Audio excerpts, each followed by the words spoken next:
ജോഫെയർ മലയാളം ചാനലിലേക്ക് ഏവർക്കും സ്വാഗതം. കൂടുതൽ തൊഴിൽ അവസരങ്ങൾ നിങ്ങളിലേക്ക് എത്തുന്നതിനായി ഈ ചാനൽ സബ്സ്ക്രൈബ് ചെയ്യൂ.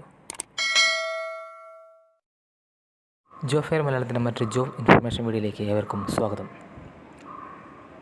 ഹരിയാനയിൽ കുഞ്ഞപ്പുര സൈനിക് സ്കൂളിലേക്ക് അവരുടെ പുതിയ നോട്ടിഫിക്കേഷൻ വിളിച്ചിട്ടുണ്ട്. അധ്യാപക അനധ്യാപക തസ്തികയിലേക്കാണ് അവസരം. അപ്പോൾ നമുക്ക് വിശദമായ ഡീറ്റെയിൽസിലേക്ക് നോക്കാം.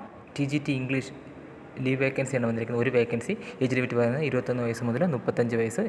കാറ്റഗറി ഓഫ് പോസ്റ്റ് എന്ന് പറയുന്നത് SCക്ക് വേണ്ടിയാണ്. മാസ സാലറി പറയുന്നത് 45,000 രൂപയാണ് പറയുന്നത്. അടുത്തത് ആർട്ട് മാസ്റ്റർ ഒരു വേക്കൻസി. പ്രായപരിധി 21-35, സാലറി 45,000. അടുത്തത് TGT ജനറൽ സയൻസ് ഒരു വേക്കൻസി. ഏജ് ലിമിറ്റ് പറയുന്നത് 21 വയസ്സ് മുതൽ 35 വയസ്സ് വരെ, സാലറി 45,000 തന്നെയാണ്. അടുത്തത് TGT മാത്സ് ഒരു വേക്കൻസി. അതുപോലെ തന്നെ PTI കം മേട്രൺ ഫീമെയിൽ ഒരു വേക്കൻസി. കൗൺസിലർ ഒരു വേക്കൻസി.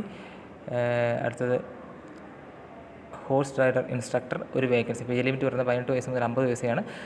50 വയസ്സ് വരെയാണ് പറയുന്നത്. അതിന് സാലറി പറയുന്നത് 29,000 രൂപയാണ്. അടുത്ത വാർഡ് ബോയ്സ് 3 വേക്കൻസിയാണ് റിപ്പോർട്ട് ചെയ്തിരിക്കുന്നത്. പ്രായപരിധി 18 വയസ്സ് മുതൽ 50 വയസ്സ് വരെ. അതിൽ കാറ്റഗറി പറയുന്നത് SCക്ക് ഒരു OBC ഒരു വേക്കൻസി. അൺറിസർവ്ഡ് ഒരു വേക്കൻസിൻ്റെ സാലറി 20,000 രൂപയാണ് പറയുന്നത്. അടുത്തത് മെസ് മാനേജർ ഒരു വേക്കൻസി. സാലറി പറയുന്നത് 29,200. അടുത്ത നേഴ്സിംഗ് സിസ്റ്റർ ഫീമെയിൽ ഒരു വേക്കൻസി. സാലറി പറയുന്നത് 25,500. അത് ബാൻഡ് മാസ്റ്റർ ഒരു വേക്കൻസി. ഏജ് ലിമിറ്റ് പറയുന്നത് 21 വയസ്സ് 35 വയസ്സ് വരെയാണ്. സാലറി പറയുന്നത് 29,200. അത് ഡോക്ടർ ഒരു വേക്കൻസി. പാർട്ട് ടൈമാണ് പറയുന്നത്. പ്രായപരിധി 21 വയസ്സ് തൊട്ട് 50 വയസ്സ്. സാലറി പറയുന്നത് 50,000 രൂപയാണ് പറയുന്നത്. അപ്പോൾ ഇതിൻ്റെ വിശദമായ ക്വാളിഫിക്കേഷൻ ഡീറ്റെയിൽസ് ഇവിടെ കൊടുത്തിട്ടുണ്ട് ഓരോന്നിനും. TGT ഇംഗ്ലീഷ് പറയുന്നത് ഗ്രാജുവേറ്റാണ് പറഞ്ഞിരിക്കുന്നത്. 50% മാർക്ക് കൊണ്ട് പാസ്സായിരിക്കണം. അതുപോലെ ആർട്ട് മാസ്റ്റർ പറഞ്ഞിരിക്കുന്നത് ഗ്രാജുവേറ്റ് ഡിഗ്രിയാണ് പറഞ്ഞിരിക്കുന്നത്.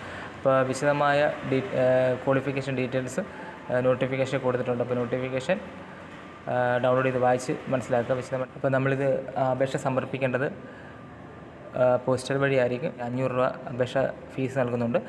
പിന്നെ ഇതിൻ്റെ ഡീറ്റെയിൽസ് അപേക്ഷ സമർപ്പിക്കേണ്ട അഡ്രസ്സ് ഇവിടെ കൊടുത്തിട്ടുണ്ട്. അപ്പോൾ അതിലേക്കാണ് അപേക്ഷ സമർപ്പിക്കേണ്ടത്. അപ്പോൾ ഈ പറഞ്ഞ ക്വാളിഫിക്കേഷൻ ഉള്ളവർ അപേക്ഷ സമർപ്പിക്കുക. നല്ലൊരു അവസരമാണ് വന്നിരിക്കുന്നത്.